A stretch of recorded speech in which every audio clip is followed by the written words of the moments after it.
impian masa depan. Halo Sobat Lingkungan, berjumpa kembali tentunya bersama dengan saya Nami Afra, Putri Bumi Indonesia dalam podcast Profesional Lingkungan. Tentunya dalam podcast ini kita akan membicarakan terkait dengan isu-isu yang berkenaan dengan lingkungan, tokoh-tokoh dan juga kisah-kisah inspiratif. Dan pada hari ini, sesi ini saya tidak sendiri, ditemani oleh Dr. Tasdianto. Terima kasih banyak sudah berkenan kembali bergabung dan juga berkenan nih untuk saya tanya-tanya langsung terkait dengan hari ini. Kita akan membicarakan tentang ekonomi hijau. Kita tahu bahwa Indonesia ini memiliki sumber daya alam yang sangat melimpah, teman-teman semuanya, dan juga sahabat lingkungan punya sumber daya alam yang terbarukan. Dan di sini juga kita tahu bahwa peran penting dari sektor swasta, pemerintah, dan juga masyarakat ini perlu adanya kolaborasi yang sangat erat. Dan inilah yang menjadi tantangan kita semua. Dan yang saya ingin tanyakan mungkin langsung saja ke Pak Tasdi ya. Pak Tasdi, kira-kira nih, apakah Indonesia akan menjadi negara yang maju ke depannya? Iya, wah ini pertanyaannya menarik dan berat menjawabnya. Tapi kurang lebih gambarannya gini ya. Kita sebenarnya sudah pernah mendengar ya, bahwa sumber daya alam yang kita miliki sangat banyak ya, itu belum termanfaatkan secara optimal. Bahkan ya tahun 2014 ya 2015 ada salah satu calon presiden Republik Indonesia ketika itu ya, itu sudah memiliki pengamatan dan kemudian mengkonstruksi pandangan ya, bagaimana agar pengelolaan sumber daya alam di Indonesia itu tidak bocor. Nah, itu dulu ada diksi bocor. Nah, di dalam pengelolaan sumber daya alam. Ini sebenarnya sebuah diksi ya, kalau kita cermati sangat mendalam ya. Itu sebagai sebuah kritik ya, atau autokritik ya, bahwa bangsa Indonesia itu belum optimal mengelola sumber daya alam. Nah, di dalam pandangannya beliau itu ya, Pak Prabowo Subianto ya, itu melihat ya kebocoran sumber daya alam kita itu sampai 700 triliun rupiah, estimasi beliau di dalam pengelolaan sumber daya alam yang sedang berjalan ya ketika itu. Dan ini adalah sebenarnya sebuah kerugian bahasa saya ya, agar 700 triliun rupiah itu sebenarnya bisa menjadi modal lain di dalam melakukan pembangunan. Itu kita lebih mengefektifkan di dalam pengelolaan sumber daya alam. Sehingga saya mau mengatakan sebenarnya ya, dengan berbasis sumber daya alam yang kita miliki ya, ditunjang nanti dengan sumber daya manusia yang mumpuni, sebenarnya kita bisa menjadi negara maju. Apalagi ya, konsep ekonomi sekarang kan berkembang, atau ada yang mengatakan berubah ya. Dari ekonomi yang konvensional ya, melihat sumber daya alam itu sebagai bahan produksi saja ya, sumber daya manusia juga sebagai komponen produksi saja ya. Tapi dua hal ini sebenarnya akan bisa menjadi modal yang berkelanjutan ya, yang nanti akan terwadai oleh konsep ekonomi yang baru itu gitu. Sebenarnya kita udah banyak tahu itu terkait dengan ekonomi hijau ya, yang kita bahas hari ini. Jadi ekonomi hijau ini sebenarnya adalah peluang besar ya, untuk bisa mendukung Indonesia menjadi negara maju. Bagaimanapun ya, negara-negara yang sudah maju sekalipun ya, berawal dari pengelolaan sumber daya alam, pemanfaatan sumber daya alam itu secara baik ya, sehingga bisa menopang perekonominya. Memang ada negara-negara lain yang lebih mengandalkan kepada sumber daya manusianya atau inovasi teknologi yang dimiliki. Tapi pada awalnya ya, sebagian besar negara-negara maju itu berawal dari pengelolaan sumber daya alam yang baik. Nah, ekonomi hijau itu adalah sebenarnya ya sistem perekonomian yang mendasari atau bertumpu kepada sumber daya alam kita dikelola secara efektif tadi. Selain itu juga nanti ada inovasi-inovasi baru. Jadi ekonomi hijau itu adalah ekonomi yang berbasis alam, berbasis sumber daya alam. Bukan dalam aksi mengeksploitasi, mengeruk kekayaan alam saja, tapi kita sudah berpikir bagaimana kemudian memanfaatkan jasa lingkungan. Jadi saya sering beri contoh ya, misalnya ada ekosistem gunung yang masih baik ya, di sana ada aliran air jernih dari mata air ya, kita memanfaatkan air di pegunungan itu sebagai bahan baku air minum kita, itu adalah jasa lingkungan yang kita ambil dari sebuah ekosistem pegunungan. itu akan menopang perekonomian kita kan ya. Atau misalnya dari keindahan alamnya, ada sebuah gunung yang bagus di Bandung, Jawa Barat, Tangkuban Perahu gitu ya. Itu kan kemudian banyak wisatawan tertarik ke sana, maka akan meningkatkan pendapatan pengelola wisata di sana. Itu akan ada pemasukan juga buat negara melalui penerimaan negara bukan pajak. Itu juga akan mendukung ekonomi. Nah, hitung-hitungan ya dari pengelolaan jasa wisata saja ini kurang lebih mencapai 400 triliun yang bisa kita dapatkan kalau kita kelola secara maksimal di Indonesia. Ini hitungan terakhir dari World Bank ya, yang kita kerjasama, yang kemudian sedang menghitung itu ada ancer-ancer sekitar itulah. Nah, belum lagi yang satu terkait dengan nilai ekonomi karbon. Nah, saya rasa sahabat-sahabat ya, dan Mbak Nami sering mendengar nih, sekarang ada perdagangan karbon. Nah, carbon trade ya. Ini sebenarnya sama ya, ketika kita menghadapi tantangan ya, tapi kemudian ada peluang ya, ternyata juga peluang ini kalau kita kelola ya akan bisa memberikan manfaat yang lebih besar ya. Tantangannya karena ada perubahan iklim, tapi di sisi lain ya ternyata untuk mengatasi perubahan iklim itu ada sebuah mekanisme yang disebut dengan perdagangan karbon. Nah, nilai perdagangan karbon di Indonesia ya, nilai ekonomi karbon di Indonesia itu sangat besar juga. Itu sekitar 500 sampai 700 triliun ya. Itu hitung-hitungan dari Kementerian Lingkungan Hidup dan Kehutanan. Ada dari lembaga lain itu menghitungnya lebih besar lagi, sampai 2000 triliun. Wah. Nah, ini kan hampir setara dengan APBN kita nih, setahun gitu ya. Yang dikelola oleh bangsa ini kurang lebih 3000 sampai 4000 triliun ya. Nah, kalau dari ekonomi hijau ini kemudian bisa menutup itu ya, itu kan sangat dukungan yang sangat baik lah ya, dari alam kita, dari lingkungan hidup kita. Jadi ini adalah peluang yang sangat besar saya rasa Pak Nami untuk bisa menjalankan ekonomi hijau itu. Nah, kurang lebih begitu terkait dengan ekonomi hijau Mbak Nami ya. Jadi memang sebenarnya bangsa kita ini bisa maju asalkan harus tepat dalam pengelolaan sumber daya alamnya. Jangan sampai terjadi kayak tadi bocor ya. Kita tidak ingin tentunya itu terjadi lagi. Makanya kedepannya tentunya diharapkan dari pemerintah bisa bekerja sama dengan masyarakat untuk membenahi hal ini juga ya dalam pengelolaan sumber daya alam. Tetapi masih juga mungkin berbicara dengan mengenai ekonomi hijau yang tadi Bapak sudah mention juga ya. Apa sih ekonomi hijau itu? Tadi sebenarnya saya penasaran dan saya bertanya-tanya apa itu. Tapi kira-kira bagaimana Pak? Masih ngomongin tentang Indonesia ini menuju negara yang maju, modal alam kita dan juga lingkungan hidup kita ini untuk mendukung perekonomian bangsa. Menjadi negara yang maju itu kan harus ada modal itunya Pak. Itu bagaimana? Betul ya, tadi modal alam kita udah sangat besar ya untuk bisa mendukung perekonomian.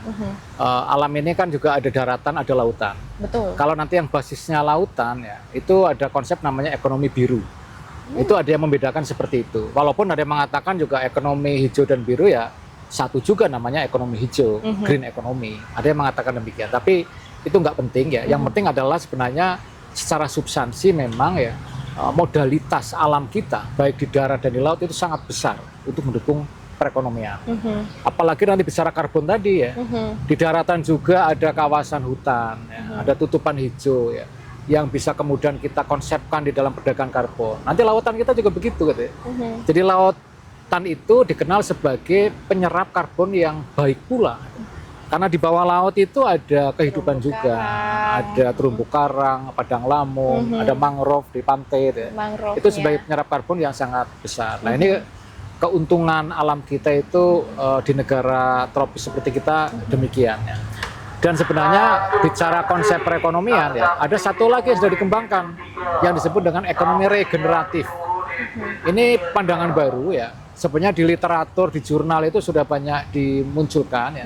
Tapi kita nih, Badan Pengelola Dana Lingkungan Hidup ya, Kementerian Lingkungan Hidup dan Kehutanan, kemudian World Bank itu ya, itu sedang mengkonstruksi bagaimana ekonomi regeneratif sebagai konsep ekonomi yang lebih tepat di dalam mendukung pembangunan berkelanjutan. Atau bahkan ada yang mengatakan yang memperbaiki nih konsep pembangunan berkelanjutan itu. Karena kalau pembangunan berkelanjutan itu lebih kepada menjaga kelestarian lingkungan, selain tadi untuk menopang perekonomian kan ya. Tapi kalau ekonomi regeneratif itu justru ya akan memperbaiki kualitas lingkungan, memperbanyak cadangan sumber daya alam, sekaligus meningkatkan ekonomi. Nah ini memang agak sulit ya, tapi di dalam contoh-contoh yang sederhana lah ya. Misalnya tadi itu perdagangan karbon ya. Kan perdagangan karbon itu bisa terlaksana apabila kita memiliki kawasan hutan yang baik. Betul. Masih tertutup dengan pepohonan yang banyak. Ya, sehingga serapan karbonnya tinggi. Ini kan kualitas lingkungannya artinya baik ya. Nah di sisi lain kita bisa perdagangkan karbon ini melalui mekanisme yang ada. Alam kita baik, ada manfaat ekonomi. Sama juga dengan wisata alam. Ini sebenarnya terkait dengan bidangnya Mbak Nami ya. Wisata alam itu kan menjual ya keindahan alam. Betul. Alam yang indah, ada wisatawan memandang ya, ada pendapatan ekonomi kan bagi pengelola. Nah kalau alamnya nggak indah, wisatawannya tidak akan mengulangi datang, tidak ada repeater. Betul. Nah makanya dituntut kualitas alam ini, pemandangan ini tetap baik. Jadi keindahannya ini yang kemudian kita jual ya, untuk meningkatkan perekonomian. Nah, itu contoh-contoh ya bagaimana ekonomi hijau dengan atau ekonomi biru atau sekarang ada konstruksi ekonomi regeneratif bisa menopang pertumbuhan ekonomi di Indonesia. Tapi Nah, saya penasaran Pak, apa bedanya sebenarnya antara ekonomi hijau dan ekonomi biru itu? Iya, lebih kepada basisnya tadi ya. Jadi kalau ekonomi hijau itu kan istilah green economy, ada yang mengartikan lebih sempit, ya basisnya kawasan hutan, tutupan hijau gitu loh. Itu lebih ke pepohonan ya. Kalau yang blue itu basisnya air, laut. Nah, ada yang mengartikan secara sempit seperti itu. Tapi dua-duanya adalah sebenarnya konsep ekonomi yang selaras dengan ekologi atau selaras dengan pelestarian lingkungan. Nah itu. Ya. Kalau tadi kita sudah membahas mungkin terkait dengan potensi sumber daya alam Indonesia yang sangat-sangat besar. Nah, kira-kira mungkin saya pengen tanya sudah seberapa jauh nih Pak peran dari pemerintah dalam mendorong penerapan ekonomi hijau itu sendiri, dan boleh diceritakan nggak kira-kira apa sih Pak tantangannya dalam penerapan ekonomi hijau ini di Indonesia? Baik, ini menarik nih. Ini seperti ujian disertasi nih. Iya. Silakan Pak Tasmi. Iya, jadi tantangannya ya, atau yang sudah dilaksanakan dulu ya. Yang sudah dilaksanakan oleh pemerintah adalah kita sudah mempunyai regulasi untuk mendukung perdagangan karbon. Ya. Kita sudah mempunyai regulasi juga bagaimana pengelolaan hutan yang baik ya. Itu turunan dari Undang-Undang Cipta Kerja ya. Ada peraturan pemerintah tentang pengelolaan hutan, ada peraturan pemerintah tentang pelindungan dan pengelolaan lingkungan hidup. Itu sudah lengkap ya.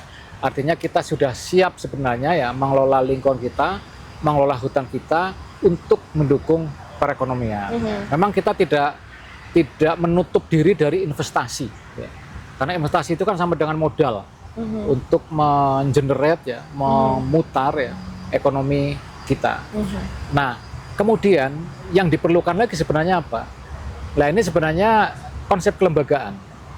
Konsep kelembagaan ya.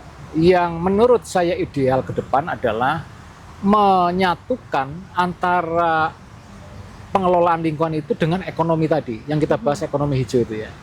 Karena secara keilmuan ya, ekologi dan ekonomi itu bersaudara. Oikos logos dan oikos nomos itu bahasa Yunani, ilmu kerumah tanggaan ya. Kalau ekologi lebih kepada lingkungan hidupnya kita jaga kelestariannya ya. Oikos nomos lebih kepada hitung-hitungannya ya, secara ekonomi, untung rugi, peningkatan ekonomi bangsa kan gitu kan ya. Betul. Nah ini karena dulu satu rumpun ya, dan masalahnya adalah selama ini sering dipertentangkan di lapangan ya. Apabila kita menjaga lingkungan dianggap tidak mendukung pertumbuhan ekonomi, atau sebaliknya kita memacu pertumbuhan ekonomi dianggap merusak lingkungan. Fenomenanya, realitanya memang ada. Makanya konsep berikutnya harusnya adalah kita satukan saja. Toh bersaudara ekologi dan ekonomi. Betul. Sehingga saya berpikir ya, kalau misalnya nanti ada kelembagaan baru ya, kelembagaan baru itu adalah bagaimana menyatukan lingkungan hidup ya, yang selama ini selalu dianggap menjadi beban ya, atau penghambat ekonomi, pertumbuhan ekonomi, menjadi dua hal yang bisa bersinergi dengan ekonomi. Katakanlah menjadi Kementerian Lingkungan Hidup dan Ekonomi Hijau. Itu sangat keren sekali. Nah, ini adalah sebenarnya jadi bisa jadi satu, bisa lebih kedepannya mungkin lebih terarah lagi ya Pak ya? Terarah dan sinerginya itu akan lebih terasa. Karena kalau kita pilih ya lingkungan hidup menjadi bagian atau sektor sendiri, ekonomi bagian atau sektor sendiri. Ini koordinasinya kadang-kadang malah sulit. Ya. Betul. Tapi kalau kita ketemukan ya dari rumpun keilmuannya tadi lah ya, ekologi dan ekonomi ternyata bersaudara. Kenapa pengelolaannya juga kita tidak sinergikan? Jadi kalau ada Kementerian Lingkungan Hidup dan Ekonomi Hijau, saya rasa akan sangat keren dan itu akan sangat mendukung ya Indonesia menjadi negara maju. Negara maju, iya betul. Karena sesungguhnya ada potensi ekonomi yang besar tadi dari alam kita, dari jasa lingkungan hidup kita. Nah, ini pengelolaannya diintegrasikan ini Mbak Nami. Nah ini sebuah gagasan ya mudah-mudahan juga relevan untuk Indonesia ke depan ya. Nah, ini jadi lebih efektif lagi ya Pak ya untuk Persis. strategi ke depannya. Betul, Wah, betul. sangat luar biasa. Tadi juga sudah dibahas tentunya mengenai tantangannya apa saja. Lalu kita tahu seberapa besar potensi dari sumber daya alamnya kita yang bisa kita lakukan dan bisa menerapkan konsep ekonomi hijau itu sendiri ya Betul. Pak. Artinya Indonesia ke depannya optimis bisa menjadi negara yang maju. Betul. Luar biasa sekali ya. Peluang ke depannya kita sudah ada, tinggal bagaimana kita mampu untuk mengelolanya ini. Ini menjadi sangat luar biasa. Tadi sudah di-mention juga untuk data-data yang sangat konkret ya. Wah, saya juga sampai tercengang mendengar data-data berikut ya Pak, langsung dari Kementerian Lingkungan Hidup dan juga Kehutanan. Ya. Masa depan kehidupan